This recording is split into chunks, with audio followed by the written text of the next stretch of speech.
Pare por um segundo. Olhe ao seu redor. Tudo o que você acredita, sua visão de mundo, suas opiniões políticas, sua ideia de certo e errado, você escolheu tudo isso? Ou apenas herdou? E se eu te dissesse que a maior prisão não tem grades, tem certezas?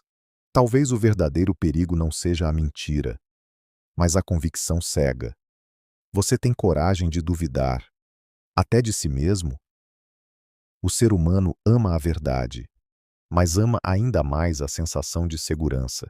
Desde cedo, aprendemos respostas antes mesmo de aprender perguntas. Aprendemos o que pensar, antes de aprender como pensar. E isso molda tudo. Molda nossas escolhas, nossos medos, nossos sonhos. Mas aqui está algo desconfortável. Grande parte do que chamamos de verdade é apenas repetição. Ideias repetidas por pais, por professores, por líderes, por algoritmos, repetidas até se tornarem invisíveis. Você já percebeu como defendemos certas opiniões, como se estivéssemos defendendo nossa própria vida? Porque, de certa forma, estamos. Nossas crenças constroem nossa identidade. Questioná-las é ameaçar o próprio eu. Por isso a dúvida dói. Ela cria um vazio. E o vazio assusta. Alguns pensadores diziam que o ser humano prefere uma mentira confortável a uma verdade que o obrigue a mudar. Porque mudar exige responsabilidade.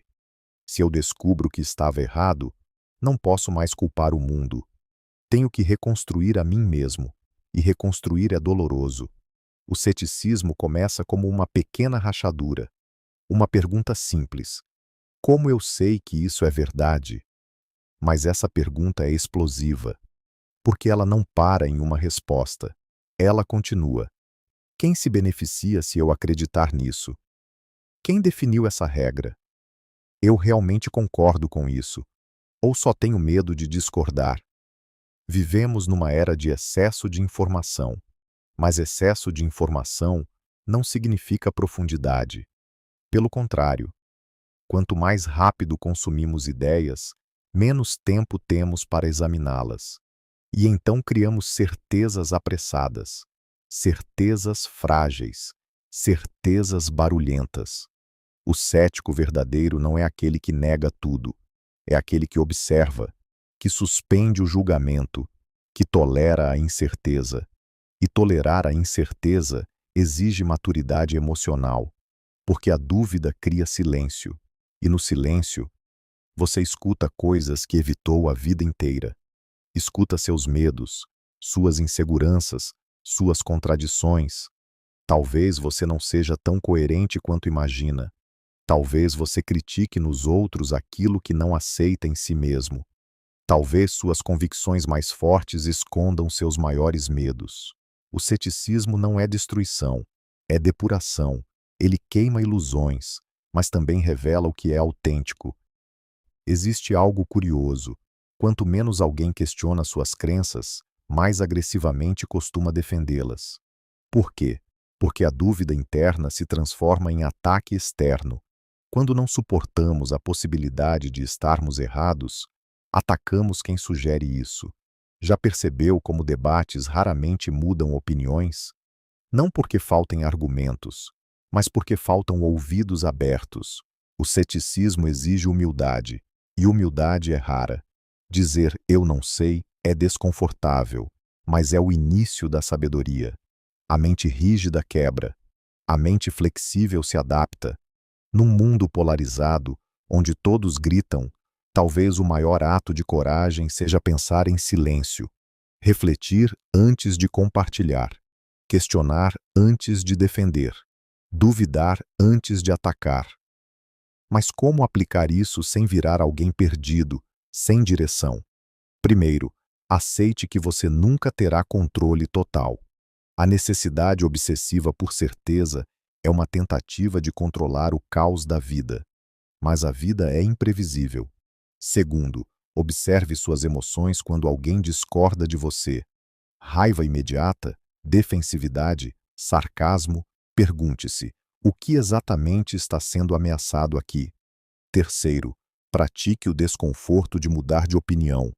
Mudar de ideia não é sinal de fraqueza, é sinal de crescimento. Quarto, consuma menos opiniões prontas. Leia mais. Pense mais. Fique em silêncio mais vezes. E, principalmente, questione a si mesmo com a mesma intensidade que questiona os outros. Você exige provas para ideias que rejeita? Então exija provas para as ideias que aceita também. Isso é integridade intelectual. O ceticismo saudável não te paralisa. Ele te torna mais consciente. Você passa a escolher suas crenças, em vez de apenas herdá-las. No fim das contas, o ceticismo não é sobre destruir o mundo, é sobre reconstruí-lo dentro de você.